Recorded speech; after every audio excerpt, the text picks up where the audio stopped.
Good morning, guys. I hope this video finds you in extremely good health and spirits. In this video, I'm going to talk to you about why I believe scientific methods needs a radical overhaul, a complete overhaul. Okay, it is based on died behind the wool approaches, died in the wool approaches. It is based on nerdism, intellectual nerdism.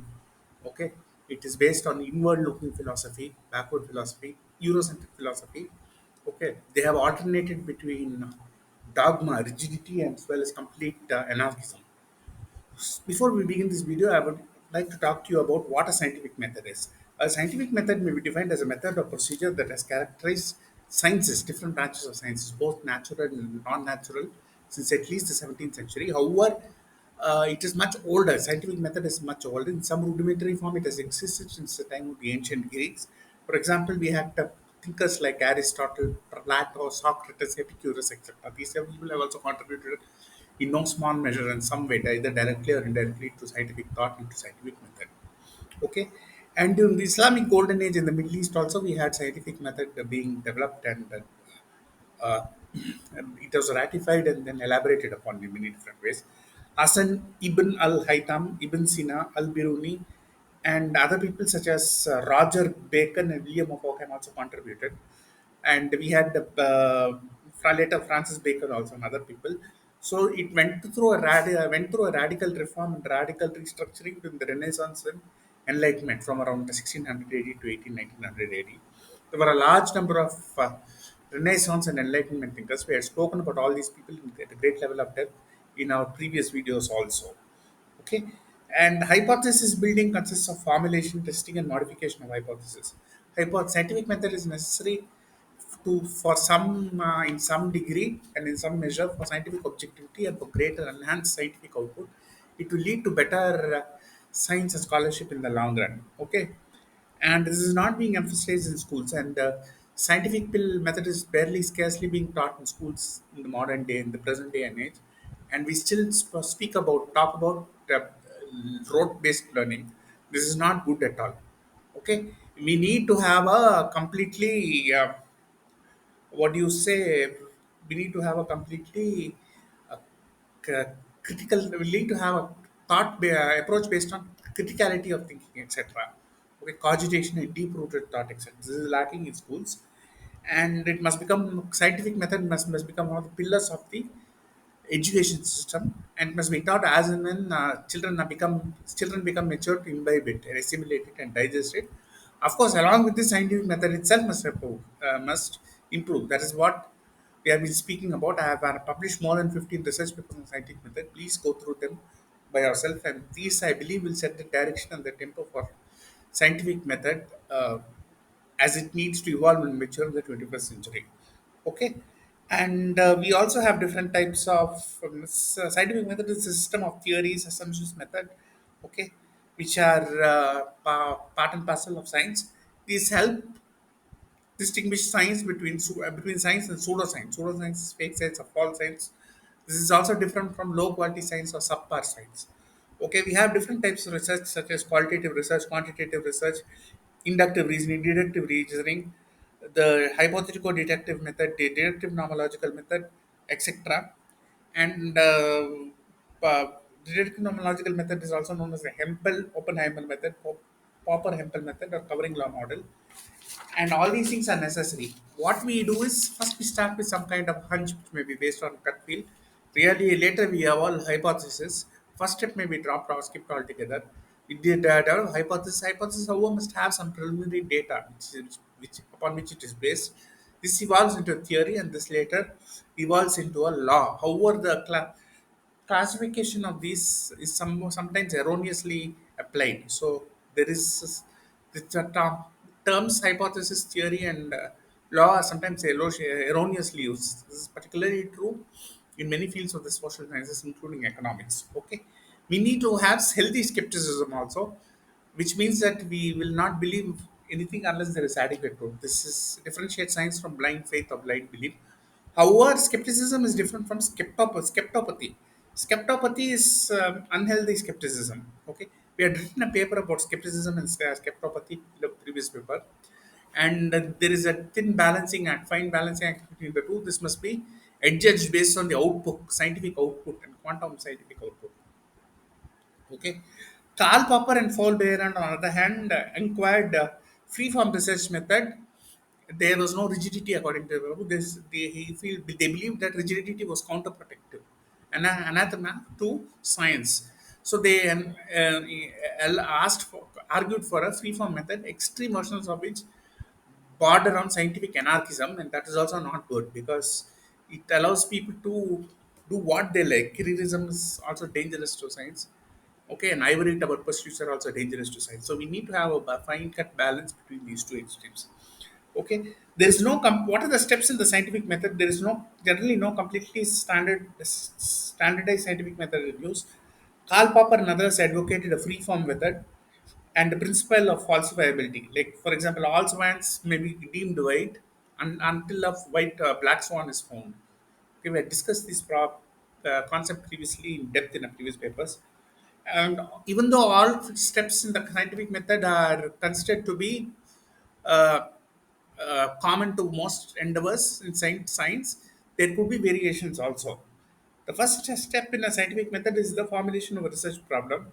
Research questions are then identified, and in many cases, a thorough and a systematic examination of the research problem along with the research questions must be attempted. Also, gaps in research and existing research must also be existing literature must also be scrutinized and evaluated carefully. Okay, for this we need to have a literature review. This includes primary literature, secondary literature, tertiary literature, etc. I have described all these things in my previous papers. Please go through them carefully. Okay, and systematic investigation of the scientific phenomenon, all aspects of it, from practical as well as a scholarly standpoint, must be attempted and accomplished. Okay, detailed notes and observations must be made wherever necessary. Then we generate a preliminary or a working hypothesis. For example, Ayurveda Mahadevan has famously spoken about a working hypothesis. His approach was praised by Gregory Posel also, even though I don't agree with Gregory Posel's ideas for the most part. Hypothesis must be critically evaluated and thoroughly tested using scientific method, and for this, scientific experiments are necessary. Need to carefully design scientific experiments. We have concept of scientific experiments, quasi-scientific experiments, etc.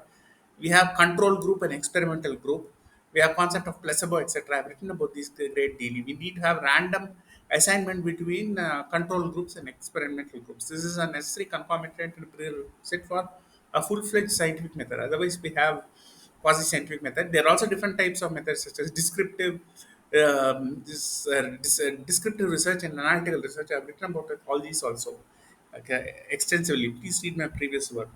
Okay, and based on the results of testing, the hypothesis may be reconsidered or worked upon, that may be improved also in some cases, and then hypothesis will evolve into theories in due course, and these will later become laws. There are several methods in current day science which we believe, this is particularly into social sciences, though I believe most of these weaknesses could be true of other fields of science as well. There is a tendency to oversimplify. Real world issues are complex. For example, out of Africa theory is highly oversimplified. It does not consider the spectrum of the breadth or quantum of data available, contradictory data available. Cultural variations must be understood at all times. Cultural perspectives must be understood at all times. This is often conveniently ignored or brushed under the carpet. The needs of developing countries are often ignored. Science is still ideology trends. For example, we have Marxist, Hindutva group, Dravidian nationalists, Eurocentrists, etc. The terms theory, hypothesis, and laws are used loosely and interchangeably and fallaciously, falsely. Okay, researchers must serve the needs of society. We need practicalism and pragmatism. I have written about this. Real world issues must always be solved, not some esoteric ivory tower pursuits. Okay, researchers are often arrogant and talk down to people, assuming that ordinary people are fools or nincompoops. This is also wrong. Ivory tower pursuits, approaches, and nerdism are also followed. This is also wrong. Careerism or cheap academic rivalry is also pursued. This is also often resorted to, and this is also incorrect. Research is also not properly communicated to other researchers. Sometimes there is no transparency, and methods and data used are not communicated. The results also are not communicated to other researchers as well as to the general public. There is no prioritization solution of real world problems. This is not done, and problem driven approaches are not adopted. Okay, let us now begin to review my papers one by one. The first paper that I had written on scientific method is about sociological 90-10 rules. Read my paper unveiling the sociological 1910 roles of social as a research. Okay, this is good for important for better hypothesis formulation. What I have said is for every postulated rule of paradigm in virtually every field of the sciences, there are likely to be many different exceptions or variations of many categories and types, colors, and hues. Okay, these may not be usually captured in a mainstream analysis. These may be described as cultural variations and cultural exceptions, or sometimes non cultural variations or exceptions. Exceptions can be over time or space. These are known as diachronic and synchronic exceptions. This approach is referred to as exceptionism. This is different from exceptionalism, okay, like American exceptionalism. Exceptions must be identified continuously. The term 90-10 is only a handy moniker. It could be 80-20, 95-5 also. For every observation in social sciences, there can be multiple exceptions. Each exception can have further exceptions. Exceptions can be statistically significant or insignificant. Okay, exceptions may already have been discovered, and they may arise or have been discovered in the future. There can be exceptions to every rule, etc. And identifying exceptions consciously, rule and exception hypothesis, can help formulate better theories and hypotheses. And these exceptions can coalesce into full-fledged theories, or they may just be mentioned on the mentioned at footnotes based on the importance of those exceptions. We can also have exceptions based on other planes of analysis such as age, gender, race, class, ethnicity, nationality, ethnicity, socioeconomic groups, social culture groups, occupational groups, etc., etc. And this is necessary to prevent stereotyping and overgeneralization also. Okay, and this is extremely important and will lead to better quality research. I have also spoken about the certainty uncertainty principle, which I published in another paper. This approach postulates a continuous evaluation and hunt or search for uncertainties in a paradigm. And we also need to, this must become a mindset among scientists and researchers. Certainties must evaluated against uncertainties in any hypothesis and statement, and the net effect only taken into account. This approach also must be followed while developing or formulating hypotheses and theories. Okay, this must be adopted in conjunction with the sociological 19 rule, Occam's razor, and other concepts and other papers, etc. And this is also related to the concept of fuzzy logic. We have discussed this in a previous paper. For example, if you want to prove that people from one state are inferior to other state, this may not be the case because there may be a lot of other uncertainties involved in this hypothesis. For example, they may be poorly educated, their parenting and nutrition may be poor. It may not be genetic, okay? Because you might like to say that people are genetically inferior, but you cannot have foolproof tests for this. I have also therefore written about racism and quashing racism, comprehensive socio-cultural persecution complex. Please read this. Okay, lot of uncertainties may exist, and these theories that are proposed to show that one group is inferior to another genetically can have many unintended ramifications. Okay, and it can be misused. In order to prevent this, certainty uncertainty principle is required. I had written three papers on the certainty uncertainty principle. Please go through them. And again, we also need to have cross-cultural research design where people from different cultures talk to each other. And cross-cultural research design is necessary in all forms of social sciences activity and other sciences activity also. Therefore, we have emic person, how a person sees himself. It may be representative, non-representative, typical, non-typical, diverse, non-diverse, biased, non-diverse, non-biased, etc. Same way, we have ethic perspective also. How a group is being perceived by another group. Ethnic is a combination of emic and ethic. Okay, they're reconciled and synchronized with each other. And I have also written about cultural frames of reference, how a person sees himself, how a culture sees himself or views the outside world with respect to his own infiltration or acculturation processes, how he is brought up in a particular society. This again may be representative, typical, diverse, biased, or non-biased, non-diverse, non-typical, non-representative, etc. I've also spoken about cross-cultural frames of reference. This is more generalized. That is the way I have intended it. And for a scientific method, we also need to have inductive approaches and deductive approaches. Like we need to have hypothesis deductive approaches, deductive nomenological approaches. And I've also spoken about the difference between horizontal collaboration and vertical collaboration. Okay, vertical collaboration is where one more powerful entity with more knowledge imparts or disseminates knowledge to a less privileged group. However, we also need horizontal collaboration along with vertical collaboration. For example, how groups, I mean, countries in Asia and countries in Asia must collaborate with countries in Africa in science, economics, formulating economic models, etc. And we also need to have, rather than a free form or completely chaotic or haphazard method, we need to have output criteria based scientific and scientific methodology. For example, the key characteristics of good research must be born in all mind and must be assiduously and rigorously followed.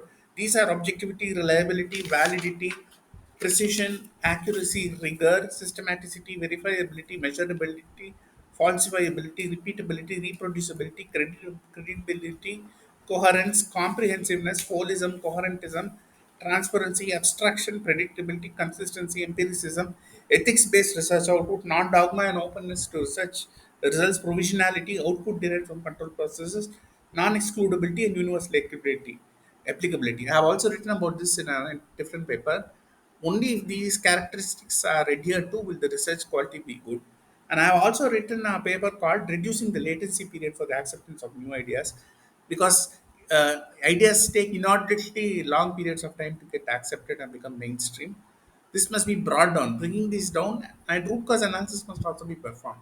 This will help us identify why this is taking a long time to get accepted, and solutions to overcome this can increase the tempo of scientific activity greatly. It can also lead to what we have always called scientific progress at the speed of light. Okay, similarly, we need to have science activism also. I have written and dedicated an entire paper to this, and science activism to must be promoted to identify lacuna and loopholes in existing processes. This will lead to faster scientific progress. You also need to identify paradoxes conscientiously and continuously. This could be internal or external.